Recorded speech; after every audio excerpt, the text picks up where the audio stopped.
enough light? I think, yeah, it's going to work. This is an interview with Dr. Virginia Harmyer for the Georgia Women's Studies Oral History Project, March 18th, 1997. We'll begin the interview by asking Dr. Harmyer to repeat her name and her affiliation with the college. I'm Dr. Virginia Harmyer. I was director of the Division of Nursing when I was there. I retired in 1981. It's now a College of Nursing and with 2 or 3 deans, but we were just the Division of Nursing when I was there. When did the nursing program begin? Do you remember? Well, the nursing program began a little before I came, and but the year I came was the first class to graduate, and I did not know those girls. There was, I think, 6, but I'm not sure. This was in 1972? Right. You were at the college then for 10 years? No, not quite. Not quite. I retired in 1981. I was here 9 years and 3 months. I know that you are the college's first nurse doctorate. Yes, that's right. Uh-huh. When did you get that? I got my doctorate in 1977 from the University of Texas. And at that time, they did not have a doctorate in nursing there, so I got it in it's a PhD in education, curriculum, and instruction. And the man that advised us was the advisor on the committee of the nurse that set up the 2-year programs in the United States. So he knew something about nursing. He was an expert, if you want to call it that, in associate degree programs. I know that the program grew a great deal under your guidance. How large was the class when you retired? Oh dear. I can't remember for sure. Those things have a hard time pulling them up because they're not things you use every day. I think it was 60 though that we admitted. I can't remember. From 6 to 60 is a big jump. While you were the director, the program did expand. The school was not a university then. No.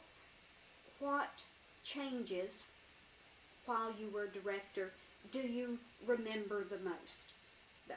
Well, of course, getting accreditation was the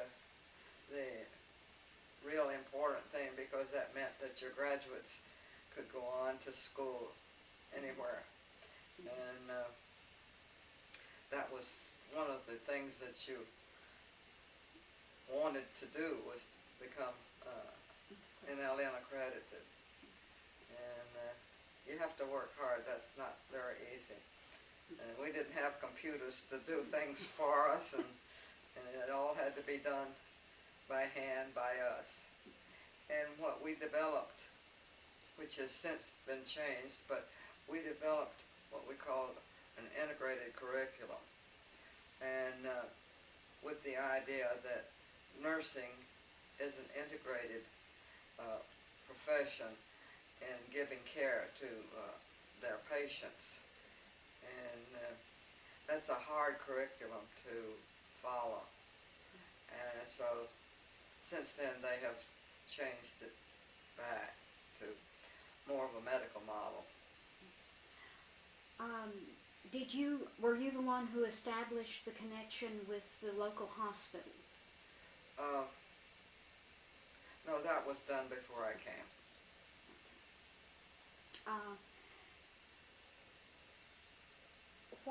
Do you remember when accreditation was? Not for sure. I don't remember either. I think it was around 76. But You have to have graduated one class to qualify. to qualify, and it was in the fall that they came. No, and we had to write to from their recommendations, and then we got it in the spring. So that could well have been 75, but I'm not sure. There was an increase in the number of personnel. Oh, too. yes. Yeah. How many were teaching when you first came? I don't know exactly, but there was about 7, I guess, something like that, because faculty was hard to get at that time, and you really had to hunt for them, and you're always looking for, at that point in time, a master's degree was all you needed to teach and was welcome. Now the doctorate is prevalent, and they have lots of those. There weren't very many back then. Were you there when the first male graduate went through? Oh yes, I think was so. Yeah, there were male students. I know. Yeah. Already. Okay. Have you noticed any changes in the profession? The entrance of males is one that strikes me. That you would like to comment on? Well, I think that they're a welcome addition. I think it is needed. There's a place for them, and they have been excellent nurses, and they do a fine job in the community wherever they work. I have gotten a Christmas card from one graduate for many years, and he went on to be an anesthetist. And this Christmas, I got a card with a long letter in it telling me that he's going on a mission somewhere in the world, but I don't remember where it was. So they contribute very well. There's another thing that I might mention that occurred. We formed a honor society, which became the National Honor Society. That's the way you do it, and so that happened while I was there. I remember, in fact, attending a meeting of the society in Savannah. Yeah. As a parliamentarian once. Oh. Well, the school itself has changed a great deal since you were there. Are there any changes that strike you as particularly significant for the nursing program? Well, for one thing, now they have room.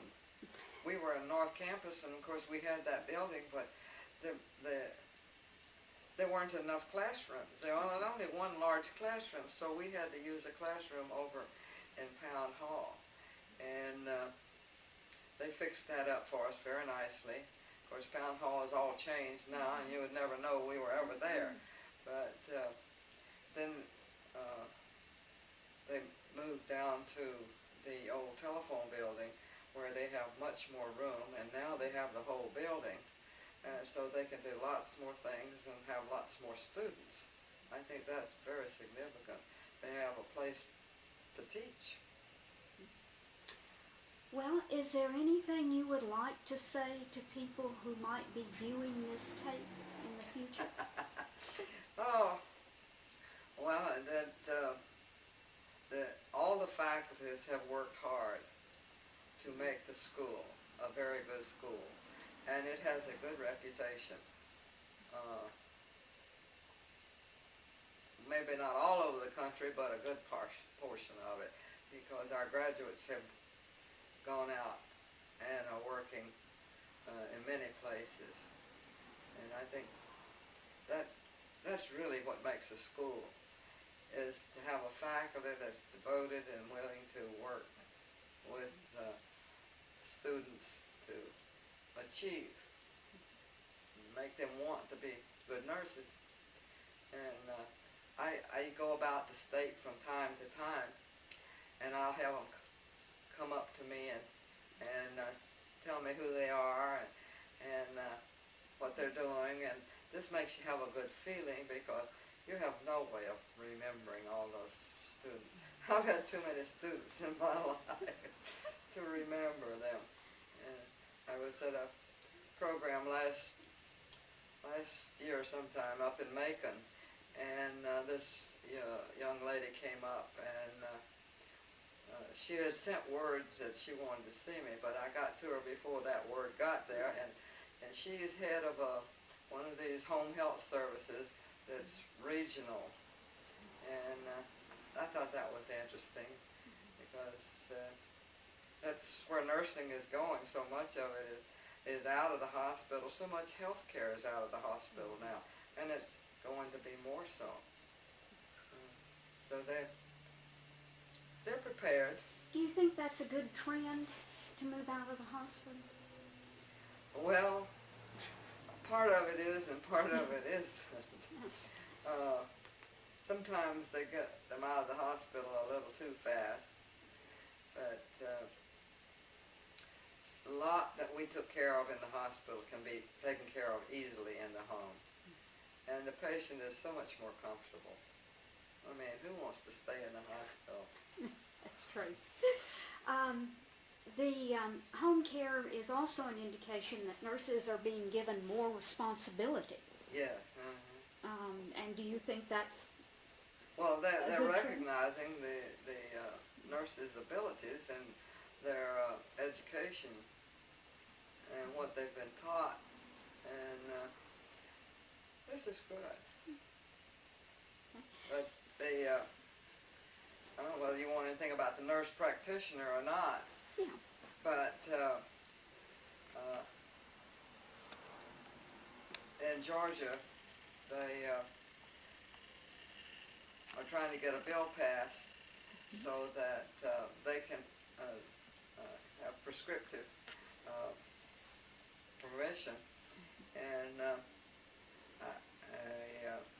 it's still in the works. I noticed that some of the physicians here in town are now having nurse practitioners and physician's assistants. Now, I'm going to favor the nurse practitioner, because I have friends not here but away who are practicing nurse practitioners, and I hear about what they do and what they do. So I said to myself, I'd see a nurse practitioner, but I don't want to see any physician's assistant. But I figure I know as much as he does. You probably do, having taught him. What is the difference between a nurse practitioner, a registered nurse, and a what is it called, a medical assistant or a Physician's assistant. physician's assistant? Well, the registered nurse is someone who has gone through a school of nursing and taken the state boards and passed. That's a legal designation. The nurse practitioner may become a legal designation, but I'm not sure what that is considered.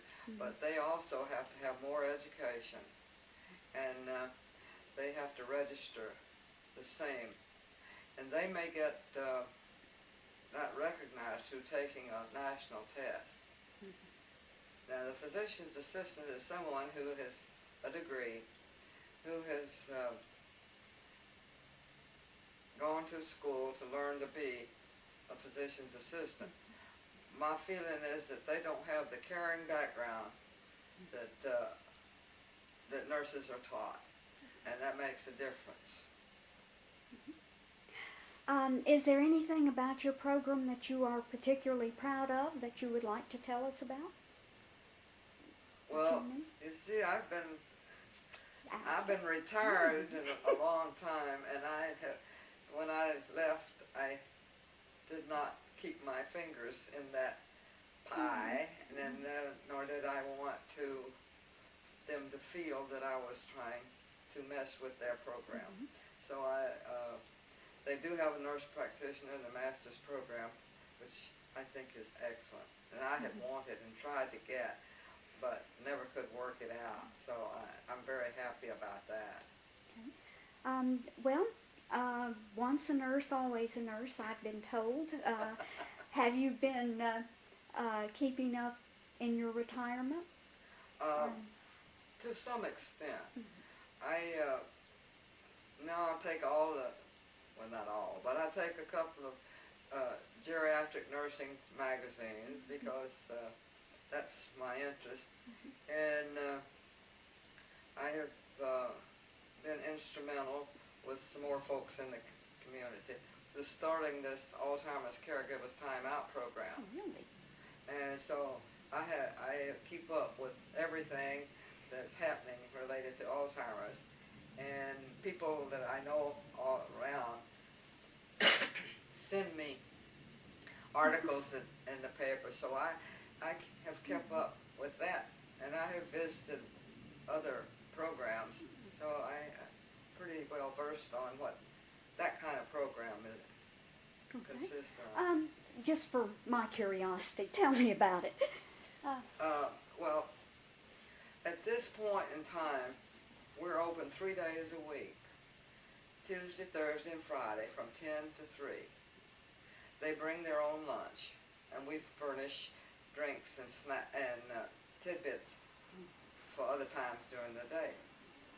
Where is this? It's up at the Park Avenue United Methodist Church. Provides us with space. They do not sponsor us. They just provide the room. We have a large room and a small room.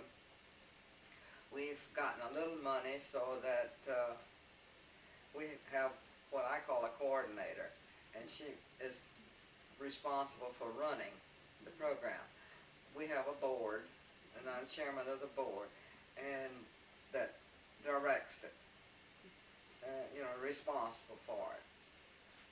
We mostly have volunteers. Right now we have 2 people who are on Title V, I believe. This is for older people who need a little extra income and are paid. And they're very fine. We've had them a couple of years. In this program,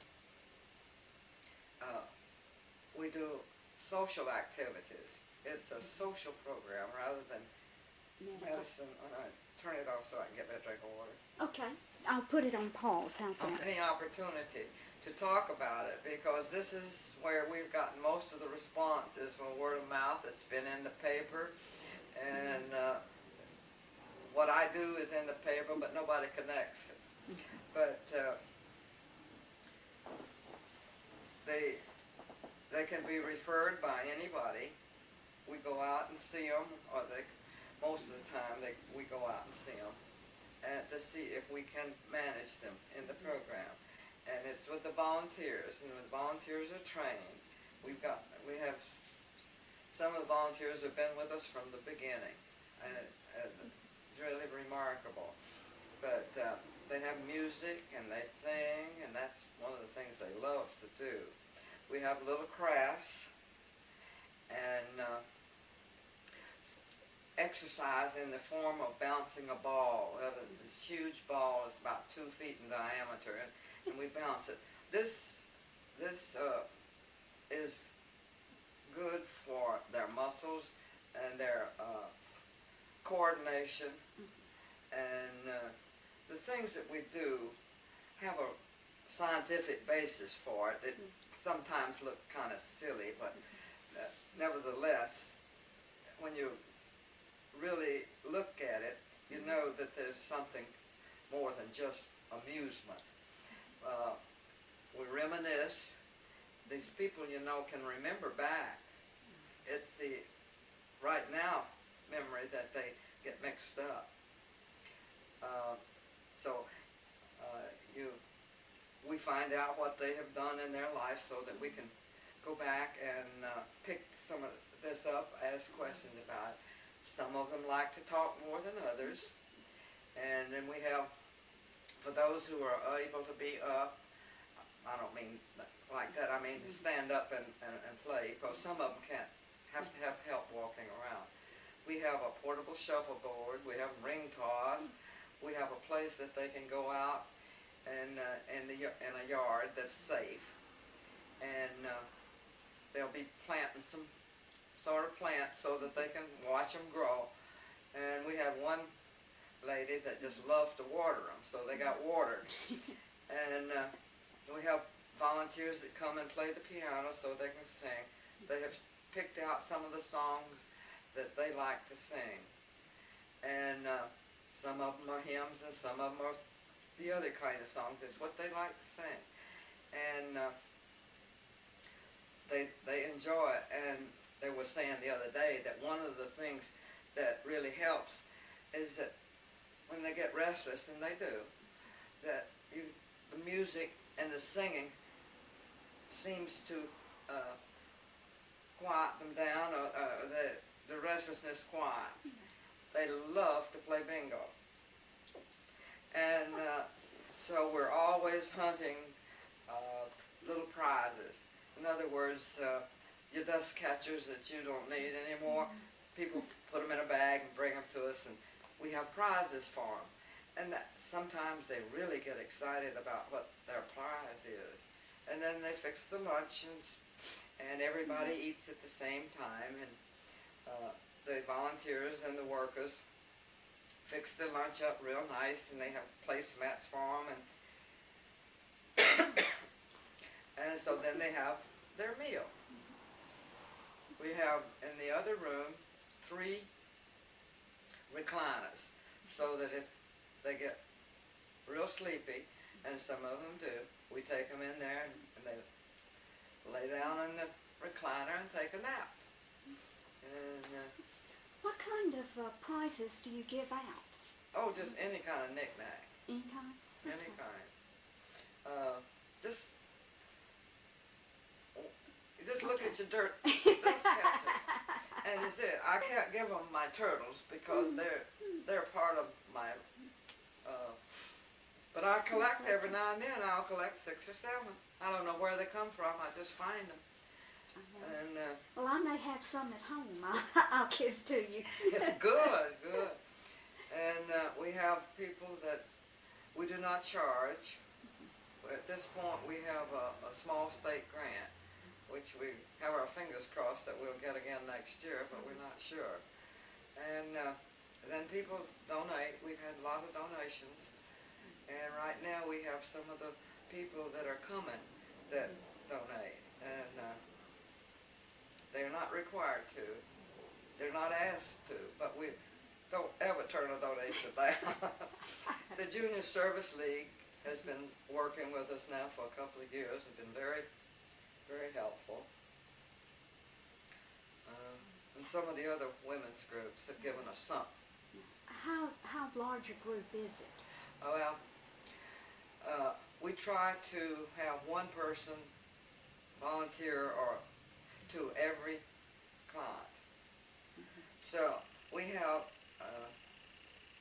I think they met today, and I think they said there were 9 clients there. That's getting just about full. It's a pretty big group. Because you see, you got 9 clients, and then you got hopefully about 9 helpers. And like I say, we've had some that have been coming for a long time, and then there's some that just, I call it burnout, and I can understand that. You have to set your sights Realistically. for very slow response, and some people just can't tolerate that. But I don't know how many we've had.